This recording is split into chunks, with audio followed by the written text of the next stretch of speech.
Alors voilà le vrai combat, Ulysse. Le combat d'où sortira ou ne sortira pas la guerre, oui. Elle en sortira. Nous allons le savoir dans 5 minutes. Si c'est un combat de paroles, mes chances sont faibles. Je crois que cela sera plutôt une pesée. Nous avons vraiment l'air d'être chacun sur le plateau d'une balance. Le poids parlera. Ce que je pèse une femme jeune, un enfant à naître, la confiance de vivre, la joie de vivre, l'élan vers ce qui est juste, beau, naturel.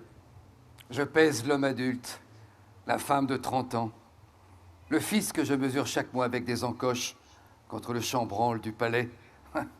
Mon beau-père prétend que j'abîme la menuiserie. Je pèse la volupté de vivre et la méfiance de la vie. Je pèse la chasse, le courage, la fidélité, l'amour. Je pèse la circonspection devant les dieux, les hommes et les choses. Je pèse le chêne phrygien, tous les chênes phrygiens, feuillus et trapus, épars sur nos collines, avec nos bœufs frisés. Je pèse l'olivier. Je pèse le faucon. Je regarde le soleil en face. Je pèse la chouette. Je pèse tout un peuple de paysans débonnaires, d'artisans laborieux. Je pèse des milliers de charrues, de forges et d'enclumes, de métiers à tisser. Pourquoi, devant vous, tout à coup, ces poids me paraissent si légers? Je pèse ce que pèse cette terre incorruptible et impitoyable sur la côte et sur l'archipel. Pourquoi continuer alors, puisque la balance s'incline? De mon côté, oui, je le crois. Et vous voulez la guerre? Je ne la veux pas. Mais je suis moins sûr de ses intentions à elle. Nous sommes ici pour la conjurer. Nos peuples nous ont délégués. Notre seule réunion prouve que rien n'est perdu. Vous êtes naïf, Hector.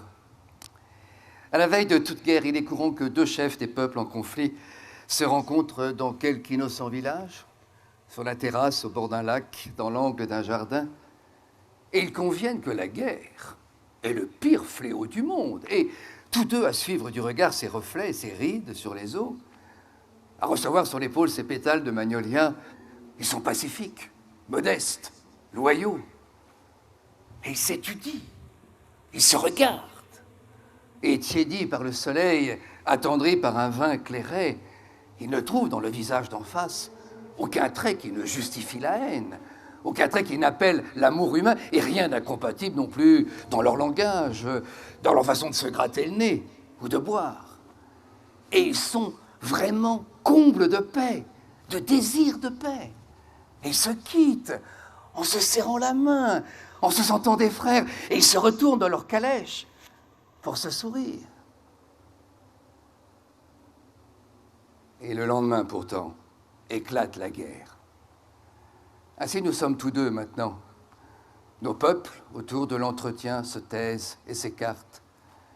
Mais ce n'est pas qu'ils attendent de nous une victoire sur l'inéluctable.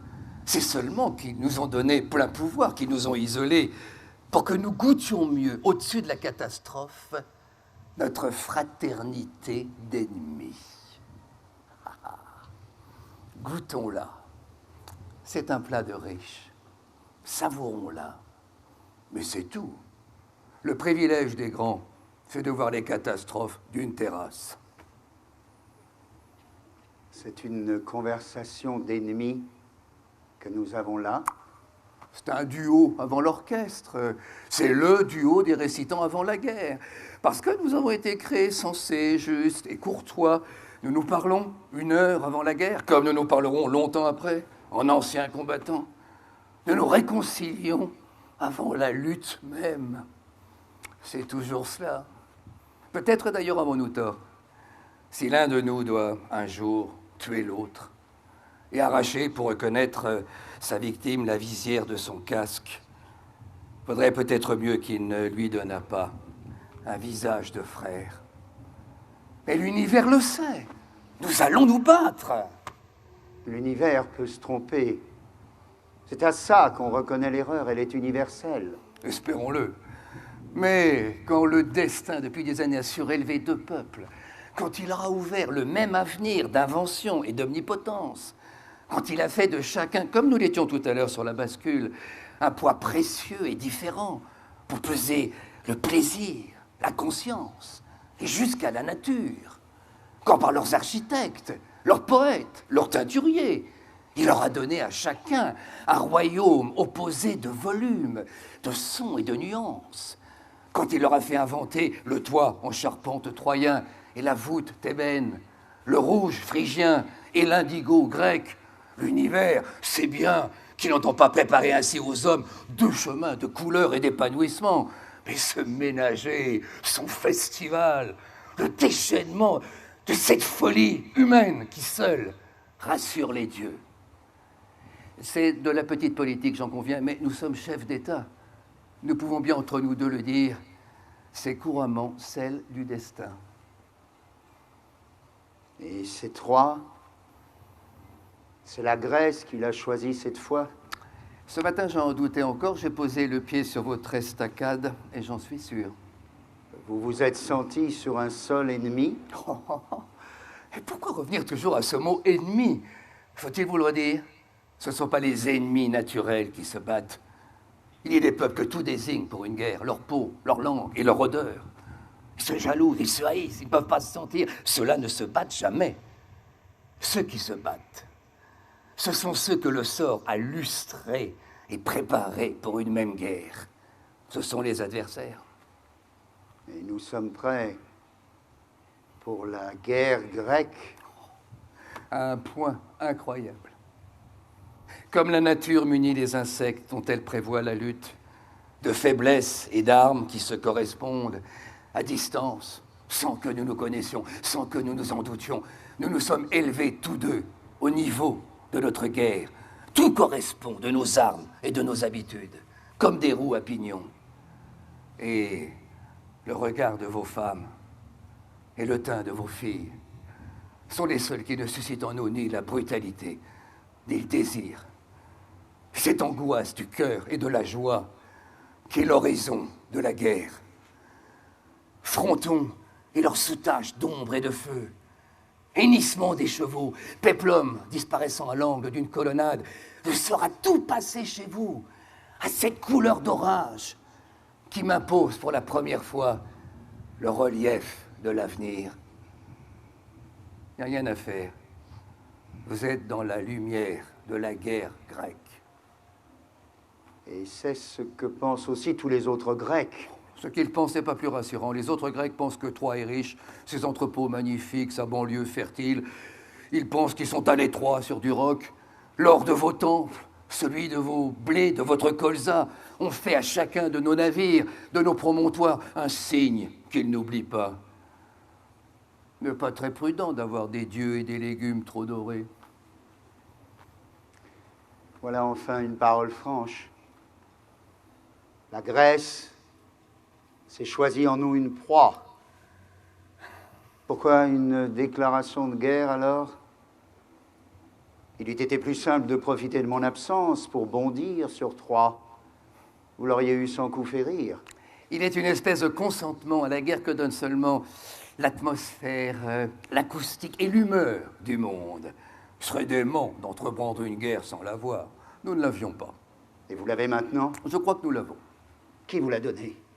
Troie est réputé pour son humanité, sa justice, ses arts. Ce n'est pas par des crimes qu'un peuple se met en situation fausse avec son destin, mais par des fautes. Son armée est forte, sa caisse abondante, ses poètes en plein fonctionnement. Mais un jour, on ne sait pourquoi, Du fait que ses citoyens coupent méchamment les arbres, que son prince enlève vilainement une femme, que ses enfants adoptent une mauvaise turbulence. Il est perdu. Les nations, comme les hommes, meurent d'imperceptible impolitesse. C'est à leur façon d'éternuer ou d'éculer leur talent que se reconnaissent les peuples condamnés. Vous avez sans doute mal enlevé Hélène. Vous voyez la proportion entre le rapt d'une femme et cette guerre où l'un de nos peuples périra? Nous parlons d'Hélène. Vous êtes trompé sur Hélène, parissez-vous. Depuis 15 ans, je la connais, je l'observe. Elle est une des rares créatures que le destin met en circulation sur la Terre pour son usage personnel. Elles n'ont l'air de rien, elles sont parfois une bourgade, presque un petit village, une petite reine, presque une petite fille. Mais si vous les touchez, prenez garde. C'est là la difficulté de la vie, de distinguer entre les êtres et les objets celui qui est l'otage du destin. Nous vous rendons Hélène. Non, vous ne l'avez pas distingué.